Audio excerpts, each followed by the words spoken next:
Discover the hidden power of gratitude and its profound impact on healing with Dr. Demartini in this episode of the Discovery Doc podcast. Learn how shifting your mindset can help overcome chronic conditions and dive into the fascinating link between suppressed emotions and illness. Plus, we'll reveal where sneaky toxins might be hiding in your everyday life and explore a time-tested folk remedy for chest congestion. Don't miss this transformative journey into wellness. Let's dive in. The Discovery Doc podcast, where your journey to empowered, non-toxic living begins. Join me, Dr. CeCe, a doctor of nursing practice, self-proclaimed toxin tamer, and mama of four, alongside me, Annah Kate, your medical mystery overachiever. Together, we'll uncover the latest in functional medicine, debunk health myths, tame toxins, and provide practical tips for thriving in a modern world. Get ready to take control of your health with expert insights, raw stories, and actionable wellness strategies designed to help you and your family lead vibrant, toxin-free lives. Let's discover together. Welcome back to the Discovery Doc podcast. We are joined again by Dr. Demartini. We are continuing our conversation. And if you have missed the last 2 weeks, I implore you to go and watch the last 2 weeks. Get out your pen and paper, grab your hot beverage, and take notes. There are so many great insights and quotes that you will want to apply, because knowledge is only knowledge, but action creates that power, creates that change in your life. So Dr. CeCe has a question for Dr. Demartini, and we're going to continue this conversation. I sure do. We've spent a little bit of time on kind of one side of this conversation with how either fear-based or how our thoughts, our perceptions of ourselves can create kind of long-term symptoms. And I do want to touch on that a little bit. But one question for you kind of on the other side is, how does that gratitude, how does that positivity legitimately shift our biochemistry and truly enhance healing?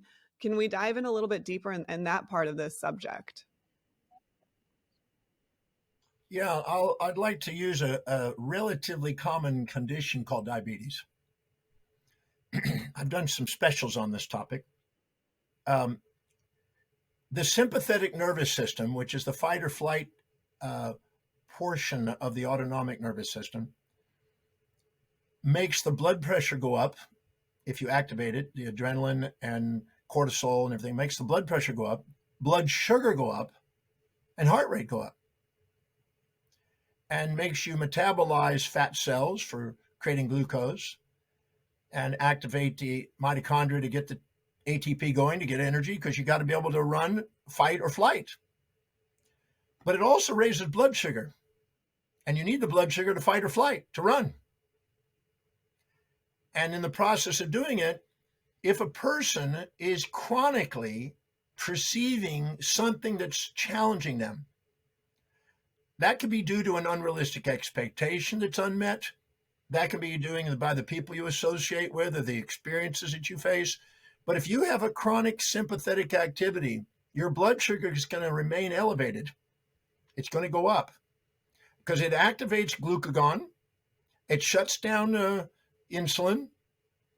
And so you end up having a bit of a hypertension, increased blood sugar, and a stress response, which runs the immune system down, and you're vulnerable. It also causes a hyperactivity into that area of the cells, in one of the cells of that's insulin producing, glucagon producing, and we end up having gradually the development of diabetes. You'll find that diabetics, you can't tell them what to do. They have a persona, a mask of self-righteousness, which is a defense response for people who are challenged. A hypoglycemic person, who's the counterbalancer, the low blood sugar, if the parasympathetic system is on, it lowers the blood sugar, it increases insulin, lowers the glucagon, and lowers heart rate and everything else. So the hypoglycemic, you can tell them what to do, they'll do whatever you tell them. So they subordinate to authority, but the diabetics have to be the authority. In order to get them to do what you want, you have to tell them, you have to ask them questions to make it their decision. So these are personas. These are facades that we wear that show up as symptomatology through biochemistry and through neurohormonal regulation and cell physiology. It's literally epigenetically and genetically influencing the expression of the genes. and transcription. It's activating the cells and creating the symptoms to let us know about our persona and that our perceptions that are stored in our subconscious mind are chronic, and that we're not addressing the particular stresses, and our personalities are superordinating or subordinating with high blood sugar or low blood sugar the environment. So you can take that person and have them go through there and take the people that they are challenged by and resent and go and find out what specific trait, action do they feel that they resent about the person. Have them then be accountable and look in their life, where do they do it, and humble them, and go and find out the benefit of those behaviors to them, what's it catalyzing, and neutralize the perception of the individual that's challenging them or the challenge that's chronic in their life. Bring them back out of their self-righteous persona, level the playing field, and you can watch the blood sugar levels change on the spot. Guaranteed. We've been doing it for decades. So what happens is nobody tells you that. They just say it's a condition. They give you insulin. You become now dependent, pharmaceutical dependent, or you wear a patch, right, to monitor it, and you have a thing on your arm to monitor it, and you're basically dependent on all those things instead of actually looking inside and looking at what you can do to transform, because your body is trying to whisper to you what you are not loving and where you're not authentic. Because if you're self-righteous, looking down on people and projecting your values onto them and expecting them to live in your values and finding futility and staying resentful, you're going to get your blood sugar chronically up and eventually have vasculature problems and immune responses, which is what happens in the diabetic. So there's a psychology to each condition. I wrote a book many years ago, and I've been developing it and working on it for 46 years now, on the correlation between the psychology. I call it decoding your body's message. What is it really saying? What is the immune? When you have cytokines, you have what they call anti-inflammatory and pro-inflammatory cytokines. Each one are activated by a different autonomic function. You can change those cytokine levels by changing perceptions and attitudes. I can change neurochemistry. We can take any one of the neurotransmitters in the brain and ask questions, make people accountable to answer the questions, and change the ratios of those transmitters and the change in the actual immune response accordingly. So we don't give people their power back. We don't educate them on how they can do something about their life. We just say, you're ignorant. We know that. So we're going to be the white coat guys that are going to basically tell you what to do. And then we're going to create a so-called pseudoscience around it, because sometimes we're trial and erroring it, even though we think it's, evidence-based care. Sometimes it's trial and error. So we have to be able to look at ourselves and ask ourselves, do we want to be gullible, and do we want to be ignorant, or do we want to be vulnerable, or do we want to be empowered? I'm interested in empowering people. That's what my education.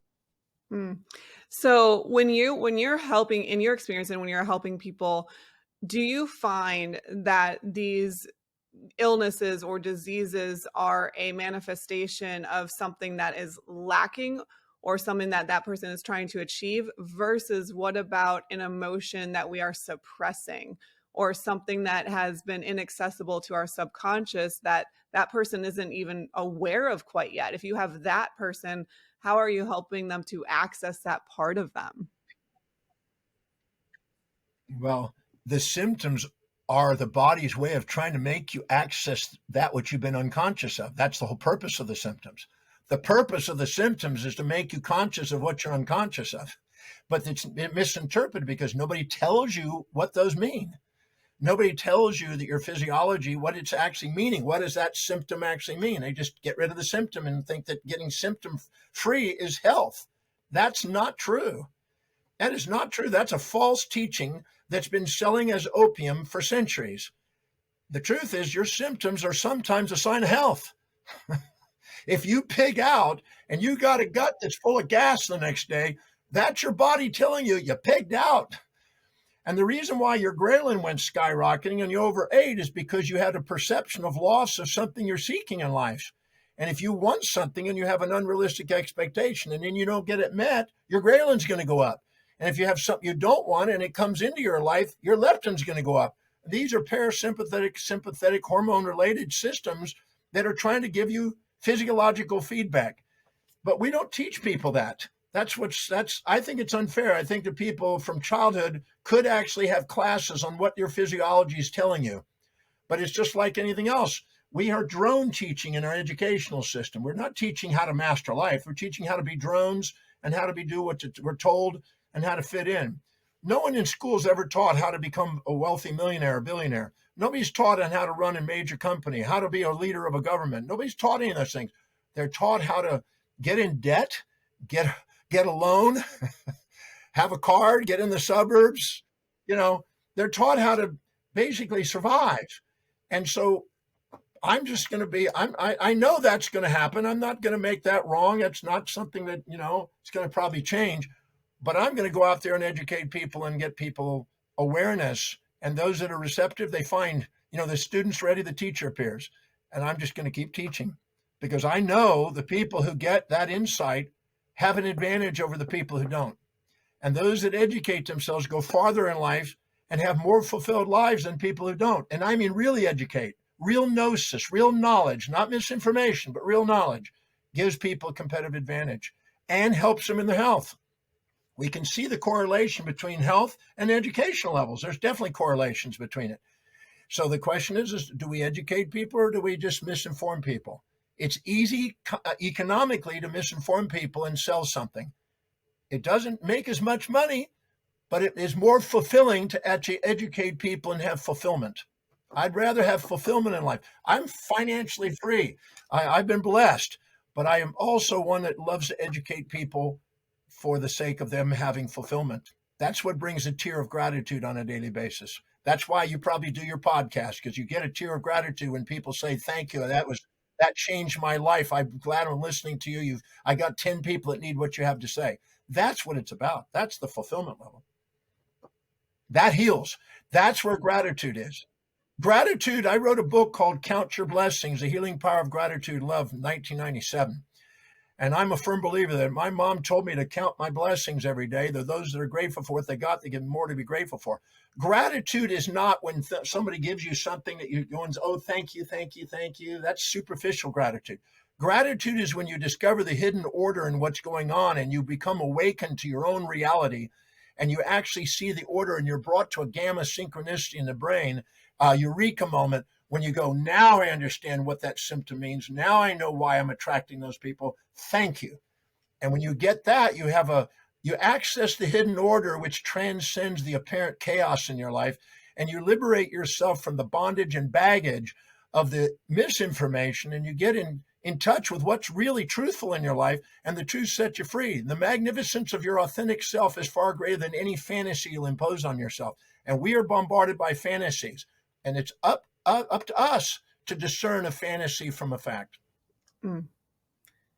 We hope that fulfilled you, because there's still, again, a lot to unpack in this episode. So go back, listen to it again. We have one more question for Dr. Demartini, and we're going to cover that next week. So make sure you continue to tune in. And if you would like to grab Dr. CeCe's 5 guides in our resource vault, go ahead and click that link below in your email, and we will send those directly to your inbox so you can increase your knowledge and feel empowered. You might think that you are avoiding danger, but are you really? Mycotoxins are hiding in very dangerous places. So let's discuss that and explore some more. All right. So when we think about mycotoxins, right, and the exposure, like I said last week, it is not, I don't want this to be fear-based. This is not, you are going to eat, one peanut butter sandwich and all of a sudden have mold toxicity. That is not it whatsoever. It is an accumulation. So it is an awareness that, yes, peanuts are very high, coffee can be very high in mycotoxins. So if I'm consuming these products all the time, or, I have peanuts and coffee both every single day, or corn products every single day, and hey, there's water damage at my job, it's the bioaccumulation of these mycotoxins that can be toxic. So I was alluding previously that mycotoxins, they're in the environment, they exist, and we are surrounded by them. But if you are building up that toxicity level quicker than you are getting it out, that's when it becomes a problem. So when I'm testing patients for mycotoxins, we're looking at very specific mycotoxins, ochre toxin, alpha toxin, anything that's coming from Aspergillus species, penicillium species, even black mold. There's tons that we test for, but it's testing for them at a detectable limit that is known to be toxic. It's not testing for it below a certain limit where, okay, cool, calm, collected, we've been exposed, you're getting it out, great. That's very normal, but to bioaccumulate it is not. So I just want to start by saying that we can have anything from short-term to long-term effects from this. I can see brain fog, chronic fatigue, digestive issues, even skin issues, eczema, psoriasis can be triggered. We can see increased food reactivities, increased food sensitivities because it is disrupting the gut microbiome. I think for me, the biggest thing I see in patients is immunosuppression. So these mycotoxins can come in and they can break apart your T cells, your B cells, your natural killer cells, which are what help us to fight off other things, whether that's respiratory issues or more chronic issues. So mold species can come in and put us in a state where we are immunosuppressed. And now any little thing that comes our way, it is harder for us to be resilient and fight off. So I'll have a lot of patients who have recurrent upper respiratory tract infections who will get sick very frequently. And then I can have everything from a mom with reproductive issues to a dad with a little bit of fatigue, but overall feels okay, to children with chronic eczema. And to then, another child in the same family who gets sick every month and everything in between because of its impact on our immune system when we are all different. So I get this question a lot from patients, especially with water damaged buildings. If there's mold found in the home, they're like, well, why does he have this? She has this, I have this, and my husband has this. And it's because we are all genetically different. Our detox abilities are different, and molds are opportunistic. So when they come in, they suppress your immune system. Holy moly, does it allow every other best friend in the group to wake up and cause an issue. And that's where the variables occur from patient to patient from our exposure. I'm a brain frog. Brain frog. Brain fog and chronic illness, chronic fatigue. That's what hit me the hardest. And I don't know if you know this, but at one point in time, I worked for a remediation company. So I was in the front desk, and then I got pulled into doing content, like going to someone's house and packing it up for storage. And I felt terrible. Of course you did. Of course you did. That should be like a full year job. And I am so sensitive to it now. I can't walk into like enclosed spaces or like barns or attics or anything, like, because it hits me and it's instantaneous. Oh, 100%. Me too. And if you take out kind of my clinical experience or even the functional medicine world and just look at what literature tells us about these mycotoxins and breaking it down, alpha toxins are known to cause liver inflammation, cirrhosis, and even cancers. Mycotoxins can mimic estrogen, leading to that irregular cycle, PMS, infertility. This is where AK was asking about men. Can men contribute if they have mold exposure to baby's health? And absolutely, because if with women, it's disruptive for our endocrine system between men and women. So with women, it can be more apparent, and our periods can change, right? Our ovulation can change. There are more kind of visible, quote, monthly signs that something's awry. For men, absolutely, it can inhibit their testosterone production as well, decrease sperm motility and sperm count, kind of the strength of their sperm. So 100% it can impact that fertility journey as well. So dads need to get their act together the 9 months before, at least the 9 months before mom gets pregnant to carry the baby for the next 10 months. Absolutely.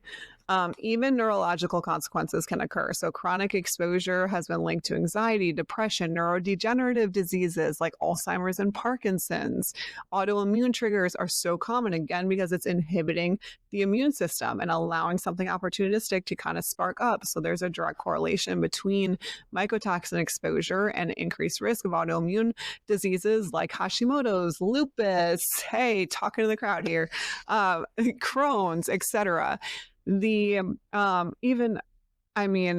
other mycotoxins that have been linked to esophageal cancer, birth defects. These things, they are known carcinogens, guys. They're known to cause cancer. They're known to cause inflammation throughout the body, especially neurologically.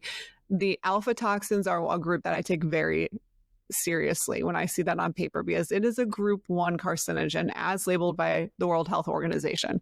If you don't know what that means cancer causing. Why? Because it breaks apart the cells too quickly. It causes cellular death. It is the same group as tobacco, as smoke, and asbestos. Wow. The same group. But we are eating it in our coffee at a, at 50% rate. These are things that should be taken seriously. Again, the bioaccumulation of it should be taken seriously. And unfortunately, I see it far too common where I have patients who do result in chronic symptoms from mold toxicity. And their first answer is, well, my home was built 2 years ago. There's no way, I have mold in the home. And that's not the only place where it can come from. Yeah. We had to remodel our house, and I've told y'all that story before, but my husband was like, there's mold everywhere. And I'm like, this is different. We had black mold behind our bookcases. Yeah. And I'm like, this is not just normal environmental things. There's something else, because my brain did not work. Yeah. So, all right. If you've enjoyed this conversation so far, go ahead and hit that subscribe and notification bell so you don't miss a further episode, because come back next week because we will be talking about how to ditch and switch, how to get it out of your environment, how to be aware of it, and then make a better choice. You've heard about home remedies and folk remedies your entire life, but are they really true? Do they really work? Today, we're going to unpack mustard plasters can clear congestion. Yes. Raise your hand if you've ever heard this one before. I have heard of this. I have not done it, but I have heard about it. So I love these because there's so much to learn from time and things that have been used over time. Not everything needs to be proven in modern literature. That takes, 10 years to prove, and then 10 years go by to say, hey, look, it works. It's great. The test of time is equally as important. So when you hear about these old wives' tales or folk tales in terms of natural remedies, the ones that have stuck throughout time are the ones that work, or else they would fall by the wayside. So yes, mustard plaster. So first of all, we need to know what this actually is. And basically, you take mustard seed powder and it's put inside a little protective dressing and applied to the body to stimulate healing. Castor oil packs are similar, but you're using cloth instead, and you're using mustard seed powder on the inside with a little, I'll tell you a little recipe in a second. Don't put this directly on your skin. No, absolutely You'll burn not. yourself. Yes, absolutely not. So to make it, you need dry mustard powder, you need flour, you need water, and then you need 2 square fabrics about 6 by 6 inches each. And what you do is in a bowl, you combine a tablespoon of mustard powder with flour, mix it up well, add enough water until it makes a thick paste. And then you spread it onto the fabric, put the second square on top, and then place it on your chest for congestion or the affected areas. You don't want to put it on cuts, wounds, sores, anything that's open. And you, like AK said, must remove it after 15 minutes tops, or it will burn your skin. So why it works, you're going to say this word, why it works. Am I? Yes, you are. Is mustard contains compounds called isothiocyanates. So close. Isothiocyanates that can stimulate blood flow and open up the airways, which provides relief from that chest congestion and coughing. When it's applied topically, the compounds can produce a mild warming sensation to ease the discomfort as well, with respiratory issues specifically, but that's also why we want to remove it, because that warming sensation kind of heats up over time. Mm-hmm. A study from the NIH shows that mustard seed oil can help alleviate symptoms of bronchitis, COPD, by acting as a natural anti-inflammatory and promoting better airflow in the lungs. So that's why I like this part is, okay, I'm taking a folk remedy, and we actually do have some modern, quote, modern day science or literature that backs it. So although it is this kind of crazy sounding old fashioned remedy that came out of your grandmama's closet there, pantry, it actually truly does work to alleviate congestion, to bring down those respiratory symptoms as an anti-inflammatory, and to make you feel better a little bit quicker. Yeah. This is in my apothecary book. It's one of the natural remedies. I love that. Because we don't want to inundate our system with all of yes, prescriptions have their place, but if there's a natural way that we can do it, which is why we always champion for sleep, nutrition, hydration, moving your body. If you're not doing those 4 core things, then we need to look at that first before we address other things. But plants are original medicine. Yes. Right now, granted, the dose makes the poison, so we do need to be careful. We do need to work within parameters and limitations, which is why a mustard pack really works, but you have to do it correctly. Do not put it directly on your skin. Only do it for 15 minutes. But improving that circulation is great when you have congestion in your lungs, in your chest. You feel better. It's something you can do very quickly. You can keep those ingredients at home. They're shelf stable, that if you need something in the middle of the night, you're not panicking to run out, and you can provide relief fairly quickly. Yep. Myth busted. Myth confirmed? Myth confirmed. Confirmed. Until next time, let's discover together. We hope this episode with Dr. Demartini has inspired you to cultivate gratitude and transform your health from within. Remember, the power to overcome chronic conditions and create lasting change lies within you. Stay vigilant against hidden toxins in your daily life and consider that giving a spicy mustard plaster a try next time you're dealing with a pesky chest congestion. Join us next time on the Discovery Doc podcast for more life-changing insights and myth-busting revelations in the world of health and wellness. Subscribe and turn on notifications so you never miss a beat. Together, we'll uncover the truth and empower you on your journey to a healthier, happier life. Hold your horses. Before we ride off into the sunset, let's take a moment for a friendly disclaimer. The information shared on this podcast is for general, informational, and entertainment purposes only. While we strive to provide accurate and helpful information, we're not here to replace your trusty healthcare provider or doctor. Consider us your Discovery Doc trailblazers, sharing our knowledge and experiences as we journey forward towards wellness. However, remember to always consult with a qualified medical professional before taking any action based on the content of this episode. Like the Wild West adventure, this disclaimer may change occasionally, so be sure to check back for updates. Stay healthy, stay adventurous, and keep blazing trails with the Discovery Doc.